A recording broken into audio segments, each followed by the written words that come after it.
Good morning सभी विद्यार्थियों को जो ये वीडियो देख रहे हैं, बहुत बहुत स्वागत है।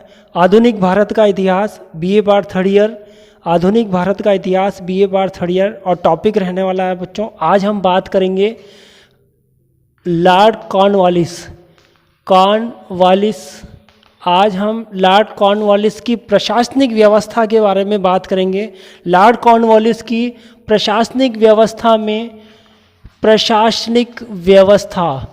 लॉर्ड कॉर्नवालिस की प्रशासनिक व्यवस्था पर लेख लिखिए।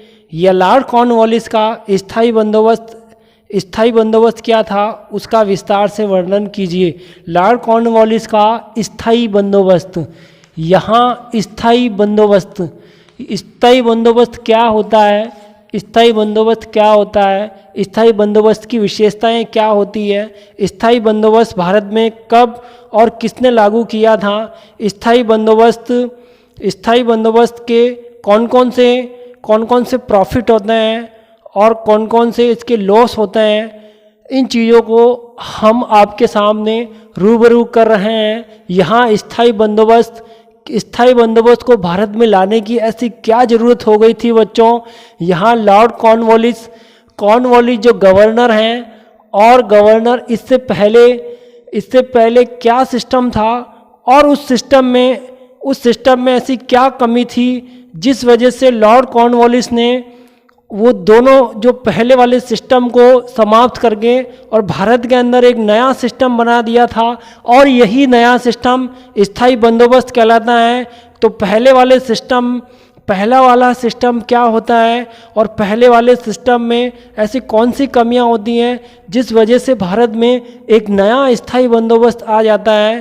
तो इससे पहले जो गवर्नर जनरल होते हैं उनका नाम होता है वॉरेन हेस्टिंग्स। इनसे पहले वाले जो हैं उनका नाम होता है वॉरेन हेस्टिंग्स। और वॉरेन हेस्टिंग ने भारतीय किसानों के लिए एक पंचशाला एक सिस्टम बनाया था, और साल में 5 साल के अंदर भू राजस्व व्यवस्था, भारतीय किसानों की भूमि से भू राजस्व व्यवस्था लेने के लिए एक सिस्टम बनाया था वॉरेन हेस्टिंग्स ने। और इस सिस्टम के माध्यम से ना केवल भारतीय किसानों की जमीन उपजाऊ हो रही थी, ना जमीन भी उपजाऊ नहीं हो रही थी, जमीन बंजर हो रही थी। भारतीय किसानों को किसी भी प्रकार का कोई लाभ नहीं हो रहा था। भारतीय किसान भूखे मर रहे थे, उनके परिवार का खर्चा नहीं चल रहा था।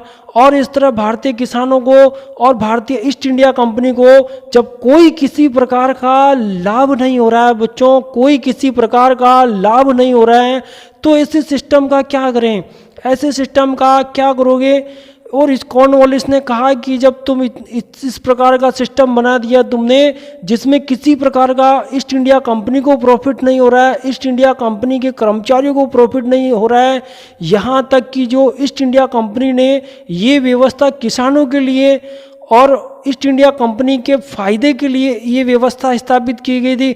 अब इस व्यवस्था का कोई तुक ही नहीं है, कोई मतलब ही नहीं है, कोई अर्थ ही नहीं है, तो इस सिस्टम को लागू करने से क्या मतलब। और इस तरह वॉरेन हेस्टिंग्स का जो भारतीय किसानों के लिए जो सिस्टम बनाया गया था, पंचशाला सिस्टम, इसको क्या कर दिया बच्चों, लॉर्ड कॉर्नवालिस ने आते ही फाइनली रूप से इसको समाप्त कर दिया था। और इसको समाप्त करने के बाद भारत में एक नया सिस्टम लेकर आए थे लॉर्ड कॉर्नवालिस, एक नया सिस्टम लेकर आते हैं। अब एक नया सिस्टम लेकर आते हैं, और वो सिस्टम कौन सा होता है, वो स्थायी बंदोबस्त कहलाता है। इसके अलावा सर जॉन शोर जो थे, उन्होंने विकेंद्रीकरण की व्यवस्था भारत में स्थापित की थी। उससे भी भारतीय किसानों को और ईस्ट इंडिया कंपनी को किसी प्रकार का कोई भी प्रॉफिट नहीं होता है। जब कभी किसी को कोई प्रॉफिट लाभ नहीं हो रहा है, तो ऐसी व्यवस्था या तो बंद कर दी जाती है, या बच्चों ऑटोमेटिक बंद हो जाती है। यहाँ हम देख रहे हैं स्थायी बंदोबस्त, यहाँ आप क्या देख रहे हो, स्थायी बंदोबस्त। और लॉर्ड कॉर्नवालिस गवर्नर है। लॉर्ड कॉर्नवालिस ने यहाँ स्थायी बंदोबस्त भारत के अंदर 1793 ईस्वी में स्थापित की थी। इसका शासनकाल 1793 ईस्वी में लॉर्ड कॉर्नवालिस ने भारत में भारतीय किसानों से भू राजस्व वसूल करने के लिए एक बंदोबस्त की शुरुआत की थी। उसी बंदोबस्त को आधुनिक भारत के इतिहास में स्थायी बंदोबस्त कहा जाता है बच्चों, स्थायी बंदोबस्त कहा जाता है। यहाँ स्थायी बंदोबस्त की शर्तें कौन कौन सी हैं? तो यहाँ देखिए स्थायी बंदोबस्त, यहाँ राज किसका चल रहा है? अंग्रेजों का राज चल रहा है हिंदुस्तान में अंग्रेजों का राज चल रहा है। ईस्ट इंडिया कंपनी 1600 ईस्वी में भारत में आ गई थी। 1757 में प्लासी और 1764 में बक्सर के युद्ध के बाद यहाँ हिंदुस्तान के अंदर 1764 में उन्होंने आधे भारत पर बंगाल, बिहार, उड़ीसा और दिल्ली तक अपना अधिकार जमाया था और भारत के अंदर उन्होंने अपना जो है वर्चस्व स्थापित कर लिया था। अब ये कहने लगे कि ये भारत जो है वो ब्रिटिश भारत है, वो भारतीयों का भारत नहीं है, अब हमारा शासन चलेगा। भारत के जनता को, भारत के लोगों को एक तुच्छ सी जाति बताया, एक तुच्छ सी जाति बताया कि भारत के लोग एक तुच्छ सी जाति है। कौन सी तुच्छ सी जाति है? और एक पृथ्वी के दूसरे छोर से, एक नई पृथ्वी के दूसरे छोर से शासन करने के लिए यहाँ पर अब अंग्रेज आ चुके हैं और यहाँ अंग्रेज जो है अब जो सिस्टम बनाएंगे वो सिस्टम अंग्रेजों का जो सिस्टम रहेगा। इसी प्रकार यहाँ लॉर्ड कॉर्नवालिस ने स्थायी बंदोबस्त को लागू किया 1793 के अंदर। 1793 में जो स्थायी बंदोबस्त लागू किया गया था, ये स्थायी बंदोबस्त की शर्तें कौन कौन सी होती है बच्चों? यहाँ भू राजस्व व्यवस्था, प्रशासनिक मामलों में हम भू राजस्व मामला जो स्थायी बंदोबस्त के अंतर्गत आता है। स्थायी बंदोबस्त की पहली डिमांड कौन सी है? सूर्यास्त का नियम लागू किया गया था। बच्चों, अब आप मुझसे ये पूछोगे कि ये सर सूर्यास्त का नियम क्या होता है, ये सूर्यास्त का नियम क्या होता है? तो अभी आप सूर्यास्त के नियम से भी वाकिफ हो जाओगे कि ये सूर्यास्त का नियम क्या होता है। स्थायी बंदोबस्त के अंदर 3 व्यक्ति जो होते हैं वो प्रमुख माने जाते हैं। इसका जो सिस्टम रहेगा वो इस तरह रहेगा, पहले नंबर पे कौन है, दूसरे पे कौन है और तीसरे नंबर पे कौन है? तो पहले नंबर पे ईस्ट इंडिया कंपनी, ये पहले नंबर पर ईस्ट इंडिया कंपनी है जो 1600 ईस्वी के अंदर भारत में आई थी। और ईस्ट इंडिया कंपनी अंग्रेजों की कंपनी है और ब्रिटेन की महारानी ने ईस्ट इंडिया कंपनी भारत में भेजी थी, भारत पर शासन करने के लिए, भारत को अपना उपनिवेश बनाने के लिए, भारत को गुलाम बनाने के लिए, भारत का कच्चा माल ब्रिटेन में ले जाने के लिए और भारत के धन का बहिर्गमन करने के लिए कि भारत का पूरा धन ब्रिटेन में जाएगा और भारत एक दिन, ये जो सोने की चिड़िया भारत है वो कंगाल हो जाएगा और यहाँ भारत में कुछ भी नहीं रहेगा। ये अंग्रेजों की राजनीति होती है, फूट डालो शासन करो, ये अंग्रेजों की राजनीति होती है। यहाँ पहले नंबर पे ईस्ट इंडिया कंपनी, ये लॉर्ड कॉर्नवालिस है, ये स्थायी बंदोबस्त है। 1793 में ये शुरू होता है। यहाँ EIC ईस्ट इंडिया कंपनी, ये पहला जो है मेन, इसमें कौन है? East India company. और इसी ईस्ट इंडिया कंपनी के गवर्नर कौन है? लॉर्ड कॉर्नवालिस है। ये पहला नंबर सिस्टम में पहले नंबर पे ये है। दूसरे नंबर पे जमींदार। अब ईस्ट इंडिया कंपनी, ये अब अंग्रेजों ने या ईस्ट इंडिया कंपनी के जो गवर्नर हैं, ईस्ट इंडिया कंपनी के गवर्नर लॉर्ड कॉर्नवालिस ने जमींदार को पकड़ा। इसको जमींदार को एक मीडिया बनाया, जमींदार को अपना मध्यस्थ हेल्पर के रूप में जमींदार का पूरा कॉपरेट लिया कि इस जमींदार के माध्यम से तीसरा व्यक्ति कौन रहेगा? यहाँ किसान रहेगा और किसान से भू राजस्व वसूल करने का काम कौन करेगा? जमींदार करेगा। और जमींदार वो भू राजस्व वसूल करके किसको देगा? ईस्ट इंडिया कंपनी को जमा करवाएगा। तो यहाँ सिस्टम यही रहेगा बच्चों। EIC है, जमींदार है और किसान से भू राजस्व वसूल करना। तो यहाँ देखिए बिल्कुल सीधा सीधा आपको दिख रहा है कि 3 पर्सन है। ईस्ट इंडिया कंपनी, इधर आपके कॉर्नवालिस जमींदारों को ये आदेश देते हैं, जमींदारों को ये आदेश देंगे कि आप जाइए जहाँ भी भू राजस्व सिस्टम है, जहाँ किसान है, बंगाल, बिहार, उड़ीसा के अंदर इसको लागू किया गया था। बंगाल, बिहार, उड़ीसा के जितने भी किसान हैं, किसानों का एरिया, उनका जो एरिया होता था, कितनी ज़मीन होती थी, उसकी नाप जोख होती थी, कितने किसानों का पट्टा होता था, उस पर कितना फसल उत्पादन होता है, उस सब का जो भू राजस्व है वो आप किसको, किसान जो है वो भू राजस्व किसको देगा? जमींदार को देगा। क्योंकि जमींदार को अधिकार दिया गया, जमींदार को ये अधिकार दिया गया है EIC ने, ईस्ट इंडिया कंपनी ने जमींदार को ये अधिकार दिया कि ये जमींदार जो है वो किसानों से भू राजस्व वसूल करके और ईस्ट इंडिया कंपनी में वो जमा करवाएगा। और इस तरह ईस्ट इंडिया कंपनी ये सोच रही है कि हमारी आय में वृद्धि हो जाएगी और हमें जो है अतिरिक्त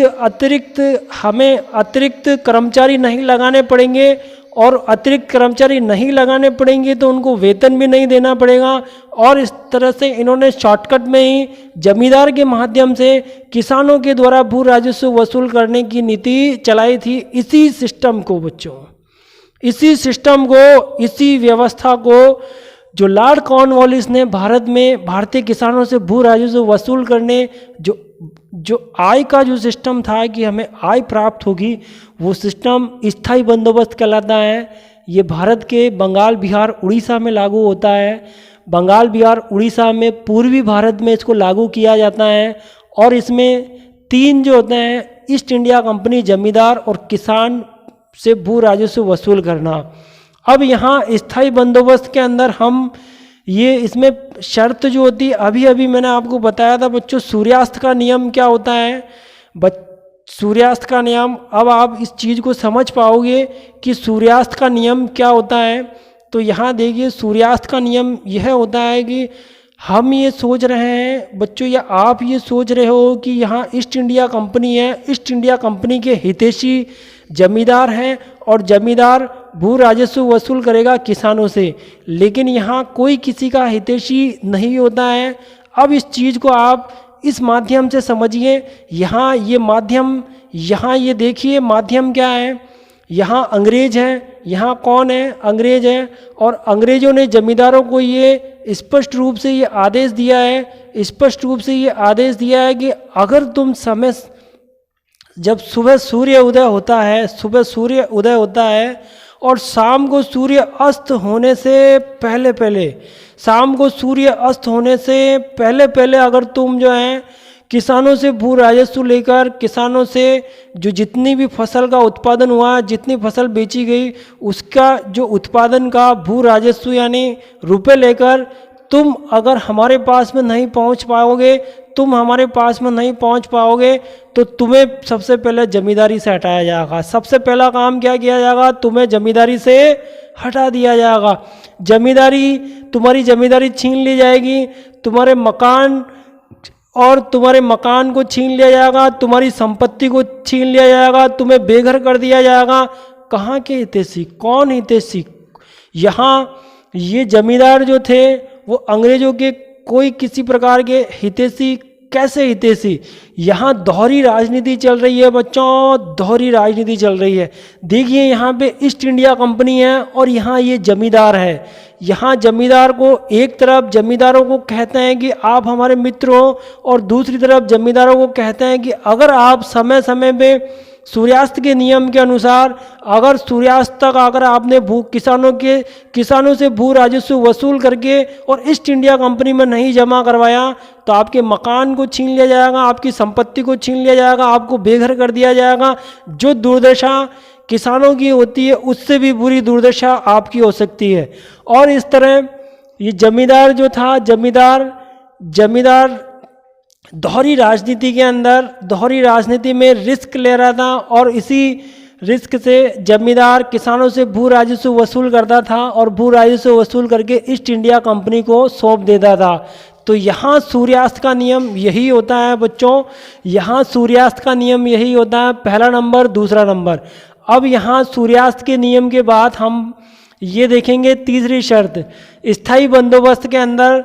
स्थायी बंदोबस्त में यह होता है कि जो किसान जो है किसानों को सूर्यास्त के नियम की पालना करना या नहीं करना ये किसानों के वश में नहीं था। किसानों के पास में अगर आय होती थी तो वो जमींदार को देते थे और जमींदार वह आय ईस्ट इंडिया कंपनी में जमा करवाते थे। तो यहाँ स्थायी बंदोबस्त ये 1 साल, 2 साल, 3 साल, 4 साल, 5 साल जैसी कोई बात ही नहीं है बच्चों। यहाँ नाम रखा है इसका स्थायी बंदोबस्त। स्थायी का मतलब होता है परमानेंट होता है, और यहाँ स्थायी होता है, यानी स्थायी का मतलब इस सिस्टम को तीसरी आप इसके तथ्य की बात कर रहा हूँ बच्चों। तीसरा नंबर है, यहाँ स्थायी का मतलब है कम से कम 10 साल के लिए 10 वर्षीय स्थायी बंदोबस्त लागू किया गया था। इसका टाइम पीरियड कितना है? 10 साल तक ये व्यवस्था रहेगी। ये तीसरा तथ्य है। ये मैंने अभी अभी आपको बताया था कि ये ऐसा सिस्टम जो है स्थायी बंदोबस्त वाला, वो पूर्वी भारत में जहाँ पर गवर्नर खुद वहीं रहते थे, बंगाल पर ही जो समृद्धशाली प्रदेश था, समृद्धशाली प्रदेश उसी बंगाल में जहाँ से बहुत पहले से खूब सारा धन अंग्रेज़ों को मिल रहा था, यहाँ के नवाबों से खूब सारा धन छीना अंग्रेज़ों ने, उसी बंगाल में, बिहार में, उड़ीसा में, आसपास इन प्रांतों के अंदर ही इस स्थायी व्यवस्था को स्थापित किया है। इसी स्थायी बंदोबस्त जो है को स्थापित करने का श्रेय लॉर्ड कॉर्नवालिस को जाता है। 1793 में इस सिस्टम को शुरू किया था। यहाँ स्थायी बंदोबस्त के कुछ गुण भी होते हैं और कुछ दोष भी होते हैं। यहाँ ये देखा जाता है, हम जो है अगर विश्लेषणात्मक तथ्य की बात करें तो बच्चों, जो सिस्टम वॉरेन हेस्टिंग्स ने चलाया था, पंचशाला व्यवस्था की थी, जो सिस्टम सर जॉन सॉर ने विकेंद्रीकरण का सिस्टम चलाया था, जिसमें ईस्ट इंडिया कंपनी की आय में किसी भी तरह की कोई वृद्धि नहीं हो रही थी। ईस्ट इंडिया कंपनी की आय में जब किसी भी तरह की वृद्धि नहीं हो रही थी और जब भारतीय किसानों के फसल का उत्पादन नहीं हो रहा था, किसानों के फसल का उत्पादन ही नहीं हो रहा है, किसान भूखे मर रहे हैं, उनके परिवार एक जगह से दूसरी जगह जा रहे हैं, बाल बच्चों को शिक्षा नहीं मिल रही है और परिवार को मजदूरी करने के लिए अपने परिवार को छोड़कर जाना होता था। और इस तरह की व्यवस्था से जब लॉर्ड कॉर्नवालिस रूबरू हुए थे तो लॉर्ड कॉर्नवालिस खुद ये कहते हैं कि ऐसी सिस्टम व्यवस्था का हम क्या करेंगे, और ये सिस्टम व्यवस्था लागू की। तो इस सिस्टम व्यवस्था में लागू करने से क्या हुआ कि जब जब जैसे ही इस व्यवस्था को लागू किया गया था, किसानों की जो भूमि अनुपजाऊ थी उसको उपजाऊ बनाया गया था। भू राजस्व व्यवस्था स्थायी बंदोबस्त की वही 6 महीना, 1 साल, 5 साल नहीं, ये 10 साल के लिए है। इतने नियम बनाए थे, किसानों को फरमान भिजवाया था, किसानों ने भी जोश जोश में फसल उत्पादन किया था कि इतना भाग हमारा रहेगा, इतना अंग्रेज़ों को देना पड़ेगा, अंग्रेज़ों को भी फ़ायदा, हमको भी फ़ायदा। इस तरह किसानों ने इस चीज़ को सोच समझकर फसल का उत्पादन करना शुरू कर दिया था। और जब फसल का उत्पादन करना शुरू कर दिया तो प्रारंभिक अवस्था में यहाँ ईस्ट इंडिया कंपनी की आय में वृद्धि हो गई थी। थोड़ा थोड़ा किसानों को भी प्रॉफिट होता है, लेकिन बाद में जाकर यही व्यवस्था एक घातक हो गई थी। जो रिजल्ट हमें पॉजिटिव मिल रहे थे वही रिजल्ट अब नेगेटिव उभर कर सामने आ रहे हैं बच्चों। वही रिजल्ट अब नेगेटिव रिजल्ट आ रहे हैं। जहां ईस्ट इंडिया कंपनी ये सोच रही थी कि हमारी आय बढ़ेगी, जमींदारों की आय बढ़ेगी, लेकिन ऐसा कुछ नहीं हुआ था। शुरू में प्रारंभिक अवस्थाओं में तो फायदा होता है, इसके कुछ प्रॉफिट भी हैं और इसके कुछ नुकसान भी हैं। प्रॉफिट की बात करें तो अंग्रेज़ों की आय में वृद्धि हो गई, पहला प्रॉफिट की बात करें तो जमींदारों को काम सौंपने से अंग्रेज ईस्ट इंडिया कंपनी को अतिरिक्त कर्मचारी नहीं लगाने पड़े थे कि कोई अंग्रेज नहीं जाएगा किसानों के पास में और भू राजस्व वसूल करेगा, ऐसा कुछ नहीं था। अतिरिक्त अंग्रेजों को लगाते हैं तो उनको वेतन भी देना पड़ेगा, ऐसा कुछ नहीं था। यहाँ जमींदार को थोड़ा फ़ायदा मिलता था और जमींदार को उसी में से भू राजस्व में से ही उसको फ़ायदा होता था। यहाँ प्रशासन की दृष्टि से आर्थिक दृष्टि से अंग्रेज़ों को इससे फ़ायदा हो रहा था, लेकिन ये थोड़े समय के लिए ऐसा हुआ था। और धीरे धीरे बाद में जब हमने देखा तो इस सिस्टम व्यवस्था के बहुत से अवगुण भी हैं। किसानों की भूमि बर्बाद हो गई थी, अकाल पड़ गया था, अकाल पड़ गए थे, किसानों के पास देने को कुछ नहीं था। यहाँ जमींदार जो ये सोच रहा था कि अब मैं विलासितापूर्ण मेरा जीवन हो जाएगा, हमारे महल बन जाएंगे और महलों में हम ऐश मौज करेंगे, विलासितापूर्ण हमारा जीवन होगा, हम शाम को एक होके सब बातें करेंगे, किसानों पर अत्याचार करेंगे, किसानों पर शोषण करेंगे। लेकिन अब ऐसा नहीं था। यहाँ किसानों के पास जब खुद के पास ही कुछ नहीं है, फसल का उत्पादन नहीं हो रहा है, सिंचाई की व्यवस्था नहीं हो रही है, पानी की व्यवस्था नहीं हो रही है, यहाँ लोगों को खाने के लिए 2 दाने नसीब नहीं हो रहे हैं, यहाँ बच्चे भूखे मर रहे हैं, ऐसी नौबत में जमींदार क्या करेगा? जमींदार किसानों को सेंटर से पीटे तो कुछ फ़ायदा नहीं है। यहाँ कोई फ़ायदा नहीं हो रहा था। जमींदारों की हालत भी ऐसी हो गई थी कि अब अंग्रेज़ों ने किसानों को पकड़ने की बजाय जमींदार को ही पकड़ना शुरू कर दिया और जमींदारों को कहा कि तुमको जो काम सौंपा गया था, जो जिम्मेदारी सौंपी गई थी, उस जिम्मेदारी से तुम भाग रहे हो। और इसी तरह जमींदारों ने जो बंगले बना लिए थे, जो किसानों की खून पसीने की कमाई से जो बंगले बना लिए थे, वही बंगलों को अंग्रेज़ों ने जमींदारों से छीन लिया था। और कई जमींदार जिनकी अंग्रेज़ों से अच्छी नहीं बनती थी, ऐसे जमींदारों को वहाँ से निकाल दिया था और उनके बंगलों, उनकी ज़मीनों पर अपना अधिकार जमा लिया था। तो ऐसे जमींदार बहुत कम थे, लेकिन जो ये जमींदार जो हितैषी थे, जो अंग्रेज़ों के हितैषी थे, यही जमींदार आगे चलकर अंग्रेज़ों के बहुत काम में आए थे। 1857 की क्रांति बच्चों आपको याद होगी, आपने 10th क्लास में 12th क्लास में ज़रूर इसको पढ़ा होगा। 1857 की क्रांति, 1857 की क्रांति आपने पढ़ी है। और 1857 की क्रांति में ये वही जमींदार हैं जिन्होंने अंग्रेज़ों को बचाया था। अंग्रेज़ों की इतनी बुरी हालत हो गई थी बच्चों कि अंग्रेज़ों को उत्तर भारत से भागकर कन्याकुमारी तक चले गए थे। सारे अंग्रेज़ जो हैं कहीं दुर्ग में छिप गए थे, कोई कहाँ चला गया। पूरे हिंदुस्तान में ऐसा लग रहा था कि 1947 की बजाय 1857 में ही, 1857 में ही हमारा देश आज़ाद हो जाएगा। 1857 में ही क्रांतिकारी सारे अंग्रेज़ों को भारत से भगा देंगे। सारे अंग्रेज़ों को भगाकर कन्याकुमारी तक पहुंचा दिया था। लेकिन कुछ ऐसे ही तथ्य हमारे इतिहास में भरे पड़े हैं, जिसकी वजह से ही जिस डाल पर हम बैठे हैं उसी डाल को हम काट रहे हैं। वो कहावत यहाँ प्रचलित हो जाती है। ऐसे ही ये जमींदार हैं, ऐसे ही हमारे राजस्थान के राजा महाराजा हैं जिन्होंने अपने महलों में अंग्रेज़ों को छुपा लिया था, जिन्होंने अंग्रेज़ों को पूरा सपोर्ट किया था, जमींदारों ने अंग्रेज़ों को पूरा सपोर्ट किया था। ये वही लोग हैं जो हिंदुस्तान के होते हुए भी हिंदुस्तान के नहीं रहे थे। और इन्हीं की वजह से आज भी हमारा देश, और पहले भी हमारा देश जो है वो इकोनॉमी की कंडीशन से निम्न स्तर पर रहा है, आज भी जूझ रहा है बच्चों। यहाँ देखिए, ये टॉपिक चल रहा है लॉर्ड कॉर्नवालिस का स्थायी बंदोबस्त का सिस्टम हमने देखा था, और इसको बहुत ही अच्छे तरीके से हमने पढ़ा है बच्चों।